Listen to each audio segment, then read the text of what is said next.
Donc, bienvenue à ce webinaire sur le pass sanitaire et l'obligation vaccinale.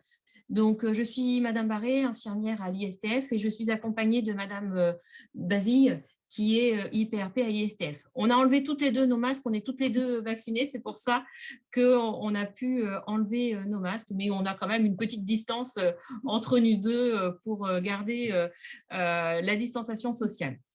Donc, dans ce webinaire, nous allons tout d'abord commencer à parler de l'obligation vaccinale ou pass sanitaire, savoir qui est concerné et quelle est la différence entre les deux. Ensuite, on verra comment l'appliquer au sein de l'entreprise, quelles sont les consignes qui doivent être mises en place. Et enfin, comment est-ce que l'on peut vous aider sur la mise en place du pass sanitaire ou de l'obligation vaccinale. Donc, pour commencer, on va parler du pass sanitaire en entreprise.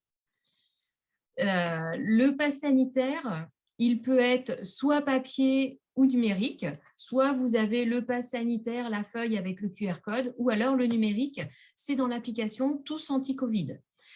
Le pass sanitaire, il peut être sous 3 formes en fait. Ça peut être la vaccination, à condition d'avoir le schéma complet, donc ça dépend pour les personnes, c'est soit 1 ou 2 vaccins. On peut avoir aussi le résultat négatif d'un test datant de moins de 72 heures, un test virologique, ou alors le résultat d'un test PCR antigénique qui atteste le rétablissement pour les personnes qui ont eu le Covid. Quelles sont les personnes qui doivent avoir le pass sanitaire en entreprise? Pour résumer, c'est tous les salariés qui travaillent dans les secteurs où les clients doivent présenter un pass sanitaire.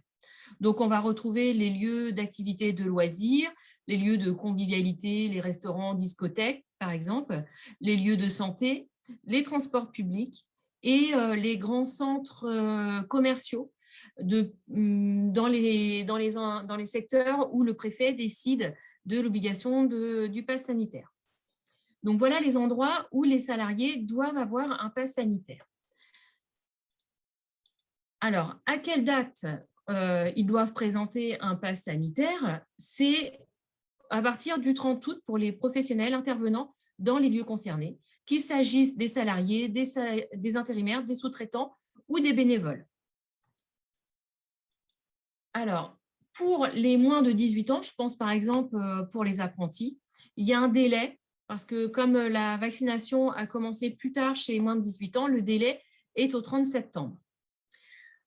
Par contre, dans les endroits où les salariés doivent présenter un pass sanitaire, il n'y a pas d'obligation pour les activités qui se déroulent, soit dans des espaces qui sont non accessibles au public, si c'est en dehors des heures d'ouverture au public, si ce sont des interventions en cas d'urgence, si par exemple vous avez, je ne sais pas, un dégât des eaux dans votre entreprise et que vous devez faire venir le plombier, comme c'est une intervention urgente, n'aura pas forcément de pass sanitaire à vous présenter. Et aussi pour tout ce qui est livraison. Si vous avez commandé un colis et que le livreur vient vous livrer, il n'a pas besoin de vous présenter de pass sanitaire. En fait, c'est toutes les interventions qui sont ponctuelles. Si c'est une intervention qui va être récurrente sur les horaires d'ouverture au public, dans ces cas-là, il faut un pass sanitaire. Donc ça, c'est le pass sanitaire. On va avoir tout ce qui est obligation vaccinale. Donc, c'est un cran, on va dire, au-dessus.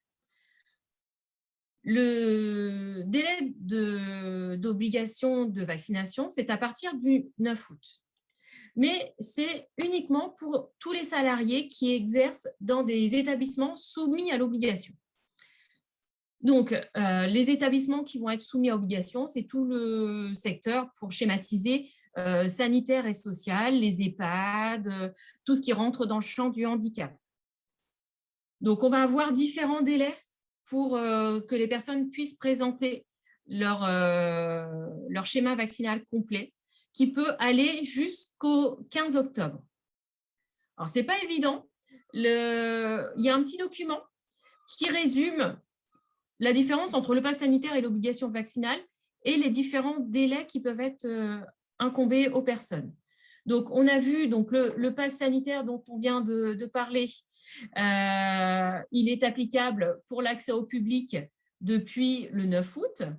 Et pour les personnes qui travaillent dans ces établissements, à partir du 30 août, ils vont devoir donner à leur employeur la preuve de leur certificat, de leur pass sanitaire, pardon.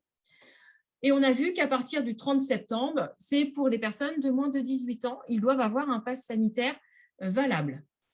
Et normalement, la fin du dispositif du pass sanitaire est au 15 novembre.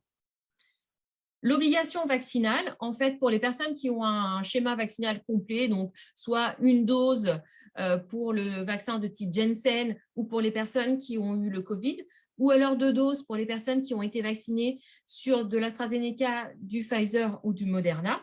S'ils ont leurs 2 doses, pas de problème, ils peuvent continuer à travailler sans aucun souci. C'est en fait le petit logo vert que vous retrouvez ici, il n'y a pas de souci. Si la personne est sur un schéma vaccinal incomplet, c'est-à-dire qu'elle a eu une seule dose ou pas du tout de dose, en fait, jusqu'au 15 septembre, ils peuvent continuer à travailler en présentant ce qu'ils appellent l'obligation de tests itératifs, c'est-à-dire des tests PCR, des autotests ou des tests antigéniques toutes les 72 heures à leur employeur. Ils ont jusqu'au 14 septembre, ils doivent présenter tous les 3 jours les résultats du test. À partir du 15, si les personnes n'ont pas du tout de dose de vaccin, dans ces cas-là, ils ont ce qu'on appelle une suspension d'activité. S'ils ont au moins un vaccin, ils peuvent continuer à travailler toujours en faisant leur test toutes les 72 heures. Et si au 15 octobre, ils n'ont toujours pas eu un schéma vaccinal complet, et ben dans ces cas-là, il y a une suspension d'activité, comme pour les personnes qui n'ont pas eu du tout de dose. Donc voilà, ce petit schéma-là résume un petit peu l'obligation vaccinale et le pass sanitaire. Je vais laisser la main à ma collègue pour tout ce qui est application du pass sanitaire en entreprise. Merci Marietta. Pour l'obligation d'application du pass sanitaire en entreprise, il faut tout d'abord informer et consulter le CSE s'il y en a un dans l'entreprise avant d'effectuer toutes les démarches.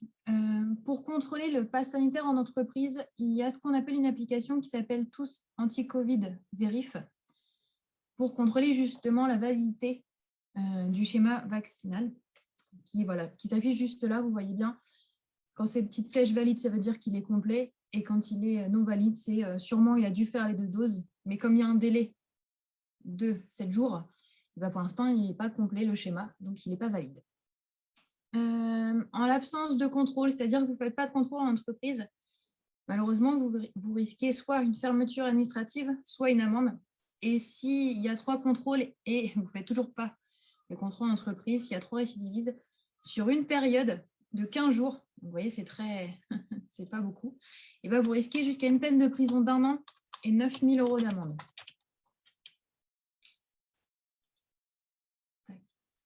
Et bien sûr, il y a possibilité de donner une preuve de schéma vaccinal complet à l'employeur parce que le problème de l'application Tous Anti-Covid Vérif, au moment où vous faites la vérification, ça n'enregistre pas. En fait, vous ne pouvez pas le garder éternam, sauf que vous, en tant qu'employeur, vous n'avez pas vérifié tous les matins que votre salarié il a bien le schéma complet. Donc, pour éviter cela, en fait, l'employeur peut demander, vous savez, la petite feuille qu'on reçoit après les petites 2 doses, où on a bien, comme quoi on a bien le schéma. Mais en fait, vous pouvez demander une photocopie et du coup, la garder comme trace, comme quoi vos salariés sont vaccinés. Voilà. Donc, pour le salarié, lui, qu'est-ce qui lui arrive s'il ne présente pas de passe sanitaire? Comme on a dit avant, à partir du 30 août, il y a possibilité, donc il doit présenter le passe sanitaire. S'il ne le fait pas dans les établissements concernés, il peut, avec votre accord, prendre des congés ou des RTT, bien sûr, avec l'accord des 2 parties. Après le retour de congé RTT, il n'a toujours pas son passe sanitaire, il y a une suspension de contrat de travail. Et derrière, vous devez faire un entretien dans les 3 jours pour examiner et régulier cette situation pour que du coup, il se fasse vacciner. Et bien sûr, on conseille que l'entretien, qu'il y ait une trace écrite derrière de tout ce qui s'est dit lors de l'échange. Et le mieux, avant d'éviter tout ça, entre la suspension et l'entretien, c'est bien sûr d'instaurer un dialogue entre le salarié et l'employeur avant qu'on arrive sur la suspension et puis l'entretien. Le port du masque. Le port du masque est-il encore obligatoire après? Alors, jusqu'au 30 août, jusqu'à qu'on n'ait pas demandé le pass sanitaire, il est obligatoire, partout. Surtout dans les secteurs soumis à présentation du pass pour les salariés. Voilà, pour les salariés. À partir du 30 août, moment où vous allez demander le pass sanitaire dans les secteurs soumis à présentation du pass, vous pourrez le retirer si il a le schéma complet vaccinal. Sinon, ce n'est pas la peine. Par contre, il reste toutefois requis dans les trains, avions, autocars, qui eux sont soumis au pass. Par contre, il peut être aussi rendu obligatoire par le préfet de département ou si l'exploitant ou l'ordinateur, il veut toujours le garder. L'employeur peut demander, si c'est l'exploitant, à ce que ses salariés continuent à porter le masque, même s'il n'y a plus cette obligation de port du masque. L'appui de l'ISTF, s'il y a besoin, on est là, on peut faire des réunions d'information et de sensibilisation pour vos salariés, les dirigeants, etc. Vous avez peut-être vu que l'ISTF participe à la campagne de vaccination. S'il y a besoin, les rendez-vous sont directement sur Doctolib. Et j'ai mis un petit lien où il y a questions-réponses. La direction du travail a fait un petit document où il y a plein de petites questions-réponses. Tout ce que vous pouvez vous poser, il est directement sur ce lien-ci.